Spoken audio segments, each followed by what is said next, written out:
This year, government at all levels will extract 50% of our money to waste.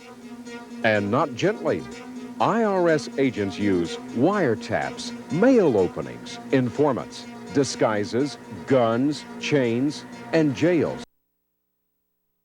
And welcome to Second Thought. I'm the co-host, Susan King, and the good guy in the white hat, your host of the show, Mr. William Wagener. Thanks for joining us. Well, thank you, Susan, for that wonderful introduction. I'm William Wagener, taking off the white hat to get down to business. Boy, we got to show you for tonight. If you've been watching and saying, you know, nothing is ever practical I can use. Today, we've got a doctor in the studio, and we're going to go to him after a few short tapes. But this doctor is going to give you some real good information that can help you save money if you're self-employed or work for somebody who employs less than 50 people. And you're worried about health insurance because you don't have none.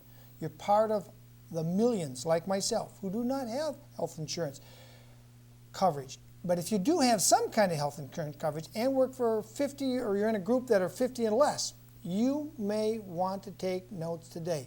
But before we get there, I need to mention that Inc. is a North County group that works to improve North County, North Santa Barbara County, and they have meetings regularly. And the new sheriff, Jim Thomas, was just there pushing for a new jail. Watch the tape. Our main jail in Santa Barbara because of how that facility is classified and how it was built back in the early 70s. So we've had a need for several years now to look to acquire property and build a North County jail facility because of our overcrowding situation. We have Right. That was the little news conference right before the Inc. meeting started. Then they went into the meeting. He did his job. He's a good, responsible sheriff. He was elected to take office in January, of course, but Jim Thomas resigned early, concentrating on his lost bid for the 3rd District Supervisor's position. So here's Jim Thomas going to the movers and shakers of North County, or at least the people like to believe they're the movers and shakers, and selling them on and asking, where can we build this new jail? Well, Joe Centano, who's somebody up here, I think he's a mayor or something in Santa Maria. Joe Centano had a really novel idea. And I think, I got to give Joe Centano credit. At least he had original thought.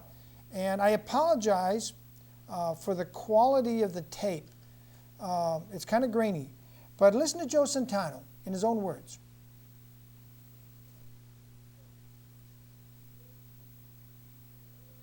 To the question of where can we put a new jail, where can we put a jail, we're having a big dilemma, not only about where to put it, but how to pay for it. Have you ever considered, or has anyone considered, the option of saying to the state of California, why don't you folks take care of all custody matters in the state of California? You guys run the penal system in the state, run all the jails in the state, much like we did with the court systems. You would get rid of a big, big problem, transfer that to the state, and let them pay for it. Well, I got to give Joe Centano a little bit of credit. At least it was original thought. But can you imagine if your daughter got arrested for speeding or something and they had no county jail and she was whisked off to a state prison? Because that's what Joe's suggesting. Get the counties out of the jail business. The city of Santa Maria is already out of the jail business, and whisk them off. So she'll be in a state prison. Would you like to have your 19-year-old daughter in a state prison while she's awaiting a bail hearing? I don't think so. But anyway, it just shows you where Joe Centano's head is. Now, Sheriff Jim Anderson listened dutifully and responsibly, and he came back with this reply.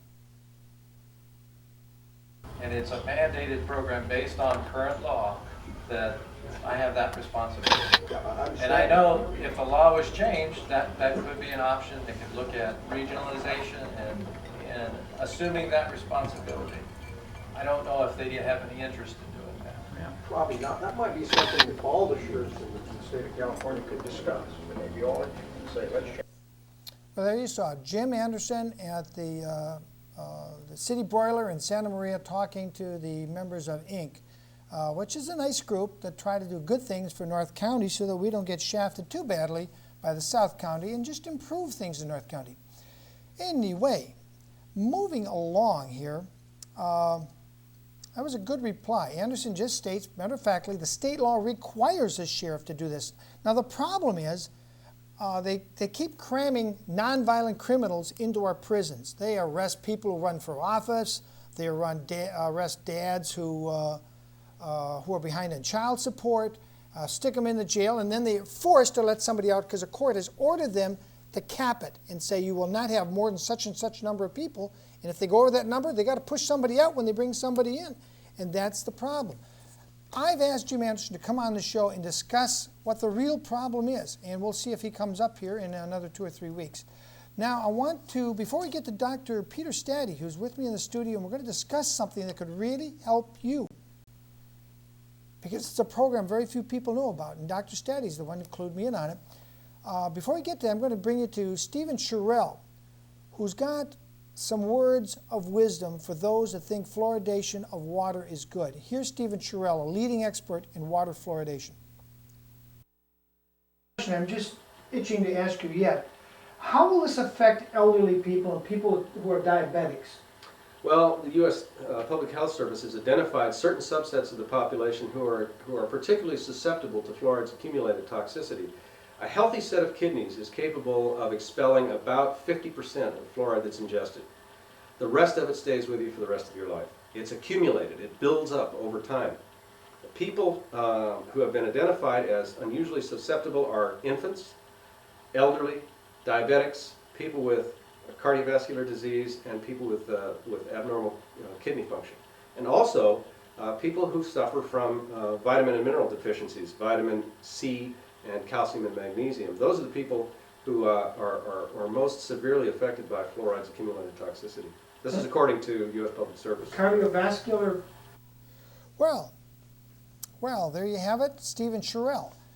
If you're an elderly person, you don't want to lose bone mass in your hips, you might want to pay attention. You may want to get a petition and sign the Safe Water Petition circulating. They're available at Foods for the Family in Santa Maria, and that's an unpaid plug. Just to be honest with you. Now, we ran out of time last week. Michael Jackson is coming back to the courthouse in Santa Maria. And some of you may have missed this. And for your teeny boppers in the house, call them. You're going to see Michael Jackson here in just a second. We're ready to go to that? Let's go to tape.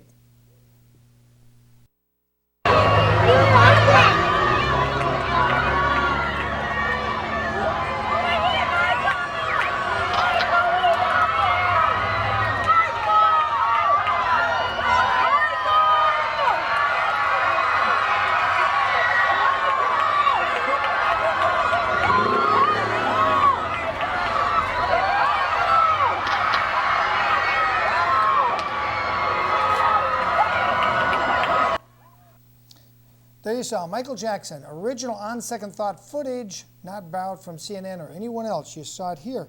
Okay, now what was interesting is why people show up. I mean, this guy has 2 arms, 2 legs, and a highly plastic surgeoned face, and I really don't see why people are crazy. So I went and asked a couple of the people there, some of the crowd. Here's Vanessa. Vanessa had a very specific reason why she was crazy about Michael Jackson. The 8 o'clock, try it again. Vanessa, how close did you get? I seen him. I was real close. I seen him. I wanted to touch him. Did you get close enough to touch him? No. I wanted to, though. If they let me dive over the head, I would have. Was it worth all the crowd commotion to come down here to see Yes, him? it is. Was it? Yeah. What makes it valuable to you to be close to Michael Jackson? Because our birthday, we share the same birthday. Oh, okay. And your last name, Vanessa, is? Intiminga. Okay, you live where? Here in Santa Maria. Okay, thank you, Vanessa. You welcome. So I'll be on there tomorrow? Well, that was Vanessa. And I bet you Vanessa will be back here at the courthouse in Santa Maria in December, screaming her lungs off, Michael, Michael, Michael. Makes all kinds of people to make the world go round. Now here's a young man who works at Costco. And this is why he was there. Lloyd, why did you come to see Michael Jackson? Why was it important to you? Yeah, he's the biggest pop star in the world. He's probably one of the most recognizable people in the whole world. And I just want to see what he looked like. I mean, did you get a close look? Yeah, he was about 4 or 5 feet away, just like how where you are right now. Was it worth it to you? Yeah. Well, I came back. This is the second time I came back, so. Is this the only time you've ever seen him up close? Yes. And it was special, huh? Yeah. Okay. Thank you, Lloyd. Thank you. Well, thank you, Lloyd. Now, I think about this and I think, you know, I don't listen to a lot of Michael Jackson's music, so maybe it's just my age group. A person who's more important to me is the doctor who keeps my children healthy and keeps up with medicine. That has a lot more direct impact in my life here in Santa Maria in Santa Barbara County than a pop star. And what he's going to be telling you about is a way you can take self-responsibility for your own health insurance needs, and it's a unique program I'm sure most of you have never heard of, and it's available to you. And it goes to the idea of taking responsibility for yourself. And Paul out there in Buellton asked me, tell me, what is a libertarian? Well, real briefly, a libertarian is a person who believes that you should be able to live your life in whatever manner, shape, form you desire to do, as long as you do not initiate force, violence, or fraud on another person.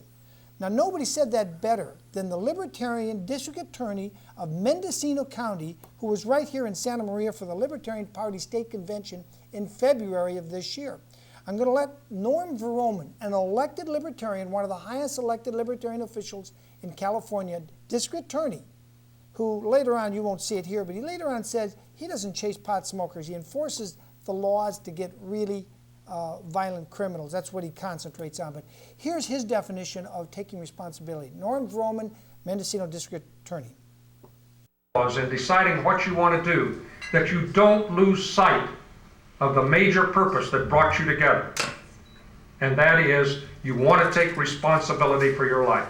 I'll submit to you that in this day and age, nobody wants to take responsibility for what happens to them. If I walk out in that parking lot and I slip and break my leg, the first thing I say is, who do I sue? Somebody else is at fault for me not watching where the hell I'm walking, and I fall down and break my neck, I got to sue somebody. That's exactly the philosophy that's bringing this country down. Nobody wants to take responsibility.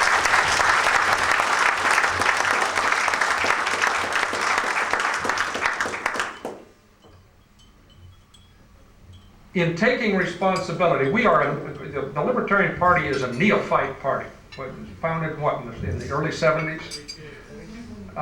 We're neophytes, we're babies. We're just beginning to crawl, let alone walk.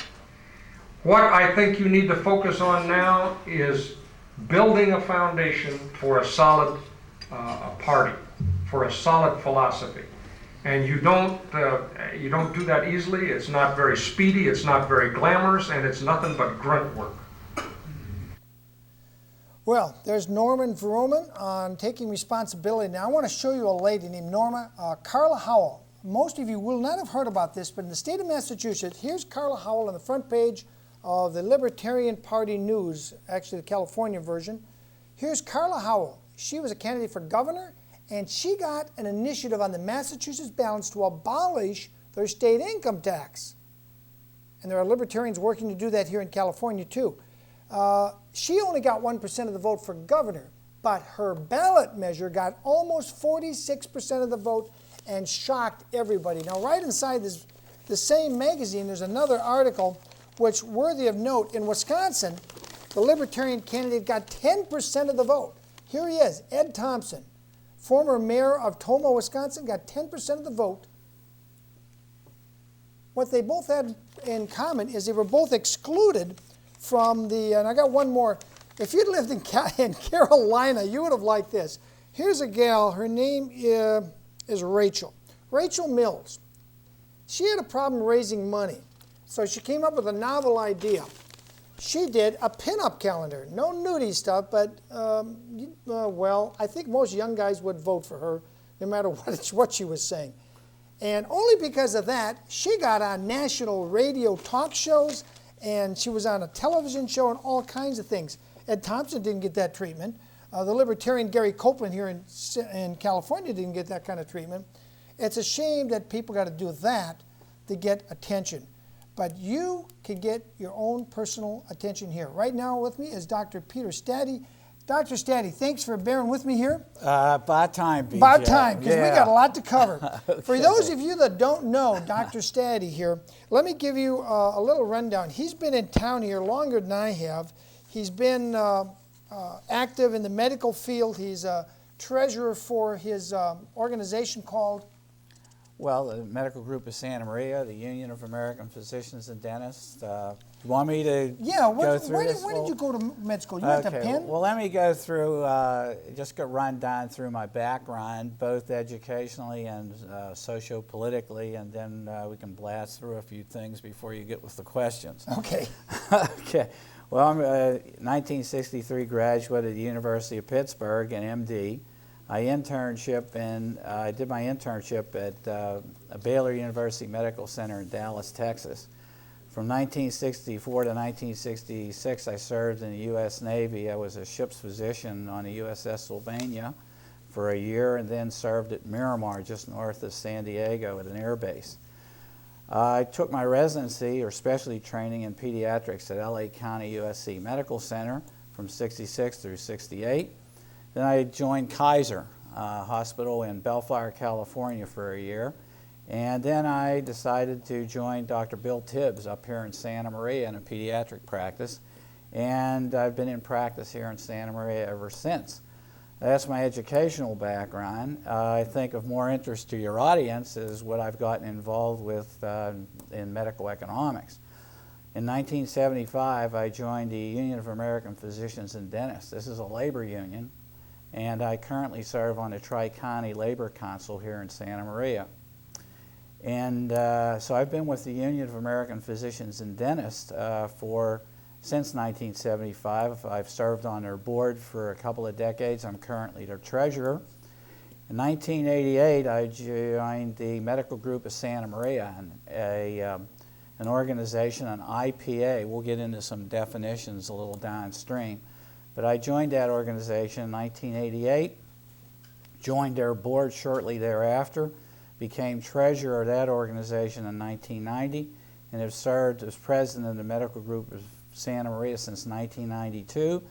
And we just went out of business July 31st, 2002. Now, a lot of people noticed you went out of business. Yes. And I think, that caused a little alarm in the community. I think one thing different with the Medical Group of Santa Maria, we terminated our business. We did not go bankrupt. We've paid off our creditors. The physicians in the group have lost a fair amount of money, but it was the feeling of our administrators and our board that we would not go bankrupt, that the better way to do it was to pay off our debts and just fold their tents and go out of business. Now, the reason you guys were losing money and the reason you went out of business is the government put a cap on what you could charge who? Well, it wasn't the government, it was the insurance companies. Well, the insurance companies. Right. They put a cap and said you can only charge this much, but your expenses kept going up. Well, I think what we ought to do is go into the history of how medical insurance is developed here in the United States, and then go through a couple of definitions, and then I think you get a bit of a clearer picture of how this happens. And I think if people are going to make reasoned decisions about how to provide for their personal care, and as an aside right off, I think that people really should take more of an interest in their medical care. And they can do it. It's not something that's not possible. I think people buy homes. I think the real bottom line here is that you have more knowledge about your personal affairs and your personal finances than any governmental agency or any insurance company. And you really want to take control, and you need to take control of your future health needs. They need to take control of their future. Right. You have a doctor here telling you you need to take control of your own medical health needs, and he's going to help you with that. We're getting there, so pay attention, stay with us. If you just tuned in, I'm William Wagener. You're watching On Second Thought on Channel 22 with Dr. Peter Statti of Santa Maria. Okay, well, let's go into the history of a little bit of history about health insurance companies. Prior to World War II, it was mostly medicine was mostly a cash and carry business. You went to see the doctor, you paid him a fee. It was mostly family practitioners or general practitioners at that time. The fees were very moderate, $5 $10, something like that. As I say, it was mostly a cash business. During World War II, price controls came on in large industries. So the large industry, in order to attract good workers into their companies, they decided what they'd do is offer benefit packages since they couldn't increase their wages. One of the things they started was health insurance, and that was what is known as a fee-for-service health insurance. And we all had this, you know, within probably 10, 15 years ago, all of us were under this sort of a thing, where you got a bill from the doctor, it made its way to an insurance company paid the bill, you might have paid some out-of-pocket expenses, but it was a fee-for-service system. And things went along like that until about 1965. In 1965 is when Medicare and Medicaid came into the United States. When they started this program in the United States, the doctors and the medical community at large were under very little restrictions on what their fees would be. So the federal government put in billions of dollars into the kitty, and the medical establishment spent it all and did better. I'd spent it all. So this went on for a number of years when the government began to realize that, you know, they've got a real problem here. They've got accelerating medical expenses. So that's in 1963, that's when HMO legislation was admitted. And it was done in the Nixon administration. So what you're saying is the government infusion into the medical business is what made costs go crazy, well, or at least a part of that. If you look at a graph of medical expenses in the United States, it has a steady but gradual increase until 65. When 65 hits, it gets up like a rocket. No question about that. I mean, that's... My brother, Dr. Nicholas R. Wagener, was an MD, a surgeon and a general practitioner. And I remember sitting in his office, and he said, you know, they started this medical care, and it's going to be abused, and it's going to drive costs crazy. I remember him saying that back in the mid-'60s. And he's been proven exactly right, hasn't he? To say so. I think there are some institutions, physicians and hospitals, et cetera, that took advantage of the government, the amount of money that the government put into this program. And of course, once the government gets rolling with one of these things, they get called up short by the public for wasting a lot of money, and then you get a ton of regulatory laws that impact. I mean, you might have 5% of participants in the program that are abusing it, then the rest of us that are trying to do things the right way, we get inflicted with all these regulations from the federal government and insurance companies. Which is exactly why the government should stay out of the medical business, shouldn't they? Well, I don't think that's going to happen anymore, BJ. Well, I think you're dreaming there. They're into it up to their eyeballs. They aren't going anywhere. Now, and people say, I want my free medicine. Yeah. The problem is the more they get into it, the worse it gets.